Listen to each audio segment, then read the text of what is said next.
আপনারা কারোর সামনে হাত জোড় করবেন না, কোনো দয়া ভিক্ষা করবেন না।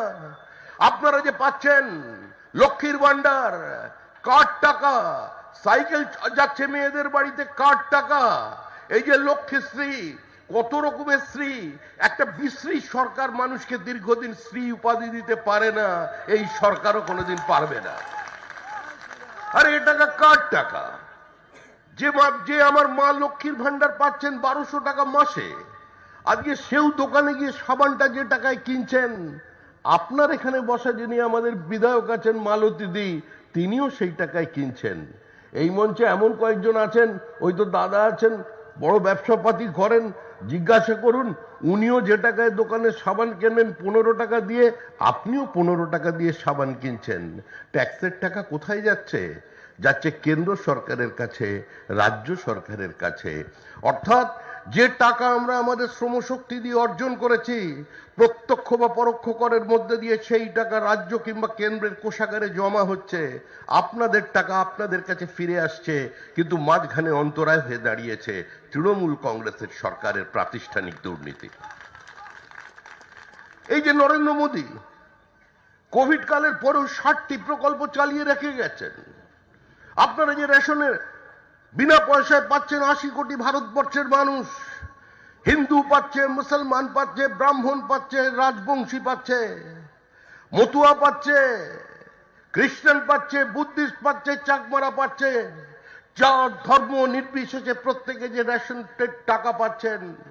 প্রধানমন্ত্রী আবাস যোজনার টাকা, কার টাকা, নরেন্দ্র মোদীর টাকা নয়, বিজেপি পার্টির টাকা নয়, কারোর জমিদারের টাকা নয়, জোরদারের টাকা নয়, আপনার টাকা, আপনাদের টাকা। যে টাকা আপনাদের অর্জন করেছিলেন, আপনাদের টাকা আপনাদের কাছে ফিরিয়ে দিচ্ছেন নরেন্দ্র মোদী। এটা নরেন্দ্র মোদীর গ্যারান্টি। কচ্ছ থেকে কোহিমা পর্যন্ত, সোমনাথ থেকে গৌহাটি, কুচবিহার থেকে কাকদ্বীপ, পাহাড় থেকে সাগর, সমস্ত মানুষ আজকে যারা পাচ্ছেন আপনার লক্ষ্মীর ভান্ডার, আপনারা লক্ষ্মীর ভান্ডার অনেক দিন ধরে তো দেখলেন। আমাদের লক্ষ্মী হয়ে তিনি আপনাদের সামনে দাঁড়িয়ে পড়েছেন। ওই একটু আগে যে ফাইল নিয়ে, মানে যে ছুচুবাজির মতো, শাসক বিজেপি আসছে, তৃণমূল সরকার ক্ষমতায় নেই, এই রাজ্যে এই মুহূর্তে কোনো সরকার নেই।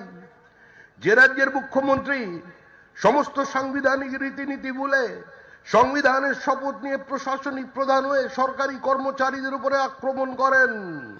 কোর্টের নির্দেশে যে তদন্ত চলেছে কয়লা কেলেঙ্কারি নিয়ে, হাওয়ালা কেলেঙ্কারি নিয়ে, সেই তদন্তে নিজের দলের দুর্নীতিগ্রস্ত চোরেদের বাঁচানোর জন্য মুখ্যমন্ত্রী ঝাঁপিয়ে পড়ে ফাইল কেড়ে নেন। সে রাজ্যে আর যাই থাকতে পারুক, কোনো সরকার নেই, কোনো সরকার থাকতে পারে না। একটা সরকারবিহীন রাজ্য এই মুহূর্তে পশ্চিমবঙ্গে চালাচ্ছেন মমতা বন্দ্যোপাধ্যায়। এই সরকার চলে গেছে, এই সরকার চলে যাবে, এই সরকারকে কেউ বাঁচাতে পারবে না। 2026-এর নির্বাচন তৃণমূলের বিসর্জন তৃণমূল জানে, মুখ্যমন্ত্রী জানেন।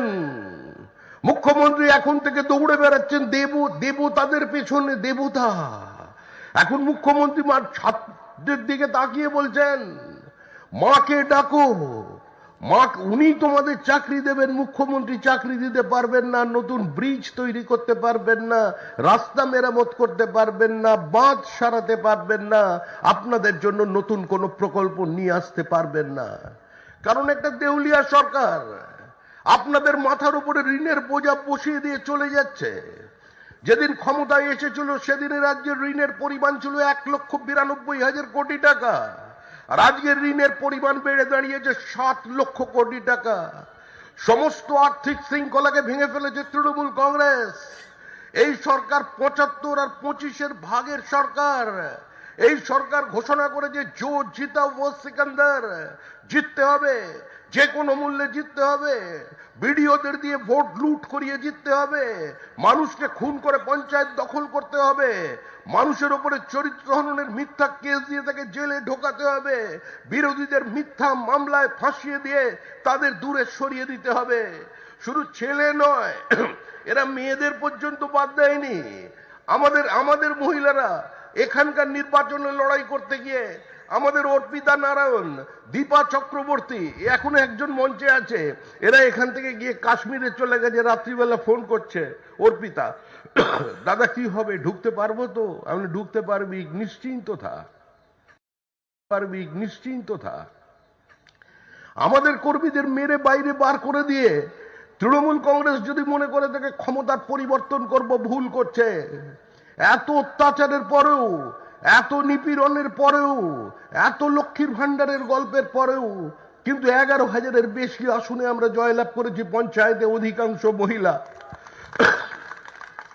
আপনারা দেখেছেন, আপনারা লক্ষ্মীর ভান্ডার দেখেছেন, আমরা বলছি আমরা অন্নপূর্ণা ভান্ডার নিয়ে আপনাদের সামনে আছি। আজকে মুখ্যমন্ত্রী বলছেন তার দিকে নকল করেছেন প্রধানমন্ত্রী। চিন্তা করুন, পৃথিবীর সবচেয়ে বড় পার্টি, পৃথিবীর জনপ্রিয়তম রাজনৈতিক ব্যক্তিত্ব নরেন্দ্র দামোদর দাস মোদী, আর সমুদ্র হিমাচলের মানুষ যা বিশ্বাস করেন নরেন্দ্র মোদীর গ্যারান্টি মানে গ্যারান্টি পুরো। আপনারা কারোর সামনে হাত জোড় করবেন না, কোনো দয়া ভিক্ষা করবেন না। আপনারা যে পাচ্ছেন লক্ষ্মীর ভান্ডার, কার্ড টাকা, সাইকেল যাচ্ছে মেয়েদের বাড়িতে, কার্ড টাকা, এই যে লক্ষ্মীশ্রী, কত রকমের শ্রী, একটা বিশ্রী সরকার মানুষকে দীর্ঘদিন শ্রী উপাধি দিতে পারে না, এই সরকারও কোনোদিন পারবে না। আরে এ টাকা কার টাকা? যে আমার মা লক্ষ্মীর ভান্ডার পাচ্ছেন 1200 টাকা মাসে, আজকে সেও দোকানে গিয়ে সাবানটা যে টাকায় কিনছেন, আপনার এখানে বসা যিনি আমাদের বিধায়ক আছেন মালতী দি, তিনিও সেই টাকায় কিনছেন। এই মঞ্চে এমন কয়েকজন আছেন, ওই তো দাদা আছেন, বড় ব্যবসাপাতি করেন, জিজ্ঞাসা করুন, উনিও যে টাকায় দোকানে সাবান কেনেন 15 টাকা দিয়ে, আপনিও 15 টাকা দিয়ে সাবান কিনছেন। ট্যাক্সের টাকা কোথায় যাচ্ছে? যাচ্ছে কেন্দ্র সরকারের কাছে, রাজ্য সরকারের কাছে। অর্থাৎ যে টাকা আমরা আমাদের শ্রমশক্তি দিয়ে অর্জন করেছি, প্রত্যক্ষ বা পরোক্ষ করের মধ্যে দিয়ে সেই টাকা রাজ্য কিংবা কেন্দ্রের কোষাগারে জমা হচ্ছে, আপনাদের টাকা আপনাদের কাছে ফিরে আসছে, কিন্তু মাঝখানে অন্তরায় হয়ে দাঁড়িয়েছে তৃণমূল কংগ্রেসের সরকারের প্রাতিষ্ঠানিক দুর্নীতি। এই যে নরেন্দ্র মোদী কোভিড কালের পরেও 60টি প্রকল্প চালিয়ে রেখে গেছেন। আপনারা যে রেশনের বিনা পয়সায় পাচ্ছেন 80 কোটি ভারতবর্ষের মানুষ, হিন্দু পাচ্ছে, মুসলমান পাচ্ছে, ব্রাহ্মণ পাচ্ছে, রাজবংশী পাচ্ছে, মতুয়া পাচ্ছে, খ্রিস্টান পাচ্ছে, বুদ্ধিস্ট পাচ্ছে, চাকমারা পাচ্ছে, যার ধর্ম নির্বিশেষে প্রত্যেকে যে রেশন টাকা পাচ্ছেন।